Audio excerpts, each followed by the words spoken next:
Для вязания наберем четное количество петель. Я наберу 10 петель на основной узор и плюс 2 кромочные петли. Обычным способом наберу, можете набирать вашим любимым способом петли. 4, 5, 6, 7, 8, 9, 10 и плюс 2 кромочные. Итого 12. 11 и 12 петля. Достаю одну спицу и с самого первого ряда мы начинаем вывязывать наш узор. Итак, начинаем вязать первый ряд. Кромочную петлю мы снимаем. Сейчас рабочую нить переводим перед работой. Вставляем правую спицу вот таким образом. Обратите внимание, между первой и второй петлей, то есть мы ее как бы вставляем сзади наперед, захватываем рабочую нить, вытягиваем петлю. Вот эту петлю, которую мы сейчас оплетали, вот она, мы ее переснимаем вот таким образом. Правую спицу вставляем в центр самой петли, вот она. Вставили и пересняли. Нить переводим за работу. Следующая петля, за заднюю стенку мы провязываем лицевой. Готово. Снова переводим рабочую нить вперед, то есть перед работой. Спицей вставляем, правой спицу вставляем между первой и второй петлей, захватываем рабочую нить, вытягиваем петлю, переснимаем нашу окутанную переплетенную петлю таким образом на правую спицу и все скинули.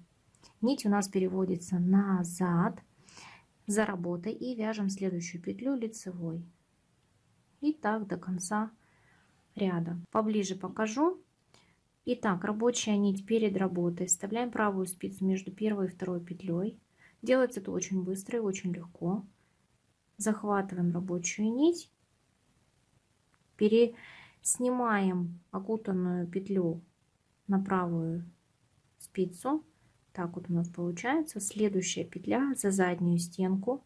За правую стенку мы провязываем лицевой. Нить перед работой, спица сзади наперед вводится, выводим петлю, скидываем петлю и вяжем лицевую. И снова переснимаем, и последняя у нас петля вяжется лицевой, кромочная, изнаночная, либо лицевая. Все, первый ряд готов. Второй ряд кромочную переснимаем. Изнаночную мы вяжем просто изнаночной, а вот эту сдвоенную петлю мы вяжем лицевой петлей за задние стенки. Так вот, одной лицевой, то есть как бы лицевая, изнаночная, лицевая, снова изнаночная. Из двух петель мы вяжем за задние стенки лицевую, снова изнаночная, из двух вот эта вот петля, которая у нас идет переснятая, и такой как бы накид скрещенный за задние стенки лицевой. То есть она у нас получается лицевая как бы скрещенная. Вот так вот. Снова изнаночная, лицевая из двух, изнаночная и лицевая из двух за задние стенки. За задние стенки это принципиально, иначе узор не получится. И кромочная, изнаночная. Готово. Третий ряд, кромочную снимаем, и сейчас мы будем смещать наш узор в шахматном порядке. Там, где у нас идет изнаночная петля, мы вяжем лицевую за заднюю стенку. Следующую вот эту лицевую петлю мы опять вывязываем таким необычным способом. Заводим спицу сзади наперед, захватываем рабочую нить, вытягиваем и переснимаем лицевую на правую спицу. Далее изнаночная вяжем лицевой за заднюю стенку, из изнаночной вывязываем лицевую за заднюю стенку.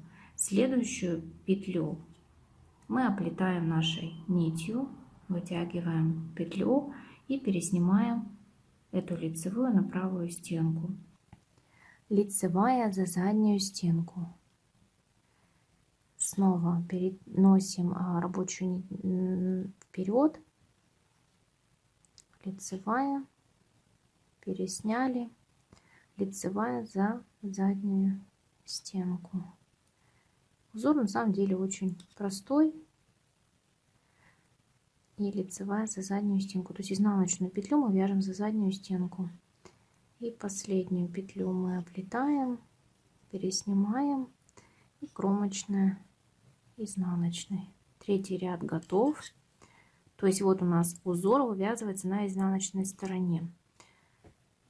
И четвертый ряд.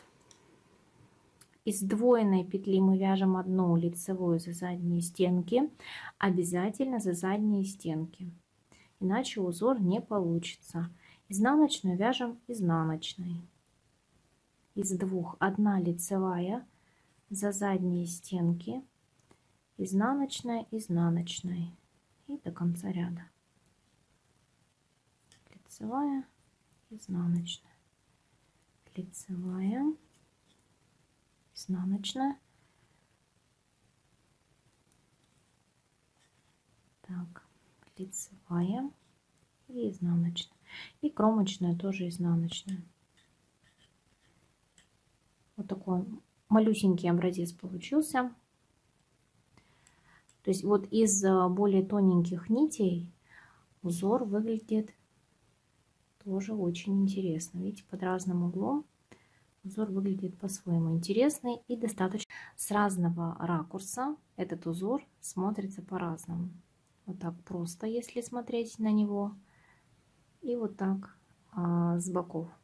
Очень такой неоднозначный узор, красивый, плотный.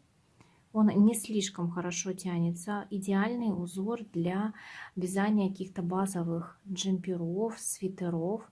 Я бы таким узором даже связала какую-то демисезонную шапочку. Этот узор образуется на изнаночной стороне.